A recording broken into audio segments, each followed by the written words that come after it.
Shalom Uvracha. La question d'aujourd'hui est, si je touche mes chaussettes, est-ce que je dois me laver les mains et faire Netilat Yadayim? Dans le Shulchan Aruch, Orach Chaim Siman Dalet, dans les lois de Netilat Yadayim, on nous donne là-bas deux raisons principales pour lesquelles la personne doit se laver les mains.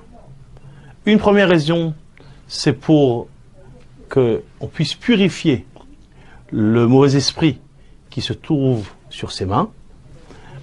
Et la deuxième raison, c'est pour une question de nekiyut, pour avoir les mains propres. Au courant de sa tfila, au courant de sa prière, au moment où il va se préparer pour manger. Donc les deux raisons qui sont rapportées dans le Shulchan Aruch, une c'est pour retirer le mauvais esprit qui se trouve sur les mains de la personne, et la deuxième raison c'est pour avoir les mains propres. Si elles ont été en contact avec quelque chose qui est sale, alors il doit pour cette raison-là se laver les mains.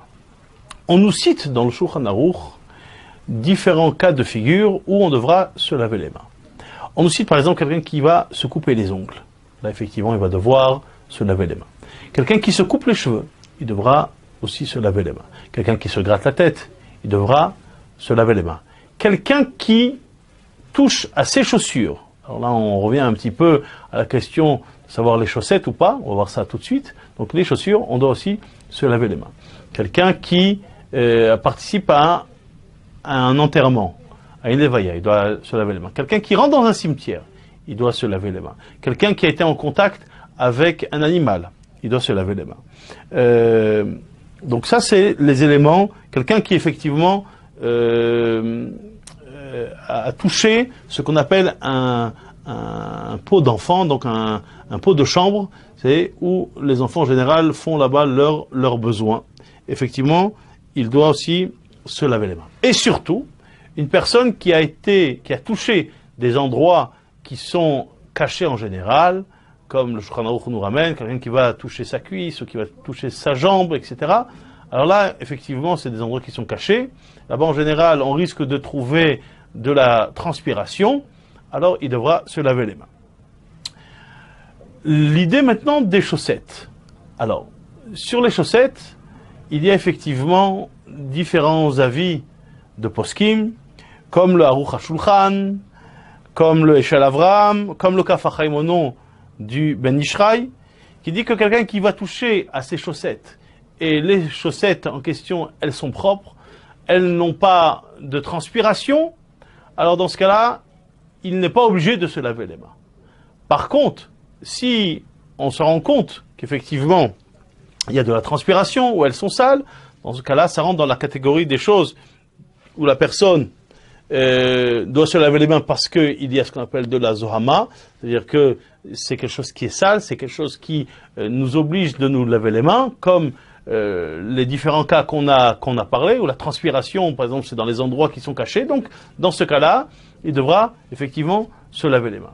Notre maître, le Rav Ovadia Yosef, amène effectivement ces avis-là qu'on a cités, le Aruch HaShulchan, le Eshel Avram, le Kaf HaChaim au nom du Ben Ishraï, et il nous dit qu'effectivement, si on est sûr maintenant qu'il n'y a pas de transpiration, alors il pourra toucher ses chaussettes, il pourra même retirer ses chaussettes ou même mettre ses chaussettes, même si effectivement il a marché avec, sans avoir l'obligation de devoir se laver les mains. Par contre, si on sait qu'effectivement il a été en contact avec de la saleté, où les chaussettes sont sales, où elles sentent mauvais, alors effectivement il devra se laver les mains.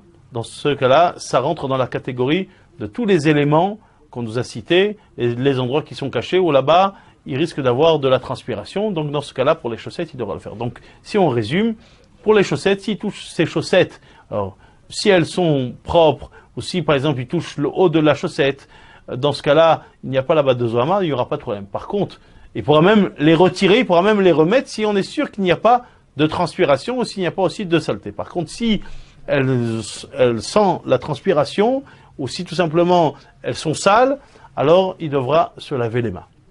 Maintenant, concernant ce qu'on a cité auparavant par rapport aux chaussures, alors effectivement, on retrouve l'avis du Rav Ovadia Yosef qui nous dit qu'il y a deux raisons pour lesquelles les Chachamim nous ont demandé de se laver les mains lorsqu'on est en contact avec les chaussures. Une qui est pour une question de propreté, comme on nous a cité, et l'autre c'est parce qu'il y a un esprit d'impureté qui réside sur les pieds et les chaussures. Pourquoi? Parce qu'on voit très bien que on a vu dans la Torah qui nous dit par la terre qui a été maudite à cause de toi. Donc, effectivement, la terre et ce qui est en contact avec les chaussures, il y a un esprit d'impureté. Donc, l'emaï nafkamina, quelle est la différence entre ces deux avis-là? Parce que si c'est une question d'impureté, alors dans ce cas-là, on devra se laver les mains 3 fois. Par contre, si c'est une question de propreté, donc il suffit tout simplement de se laver les mains une seule fois. Le Rav Yosef il dit que concernant les chaussures, on devra se laver les mains 3 fois, c'est mieux de le faire 3 fois, mais par contre il nous dit qu'on ne sera pas obligé de prendre un ustensile pour ça, on ne sera pas obligé de prendre un keli. On pourra se laver les mains 3 fois, en passant les mains au robinet, passer une première fois, après c'est encore une deuxième fois, troisième fois, et comme ça on se rendra quitte donc de ces deux avis-là, sans avoir pour autant avoir besoin d'un keli.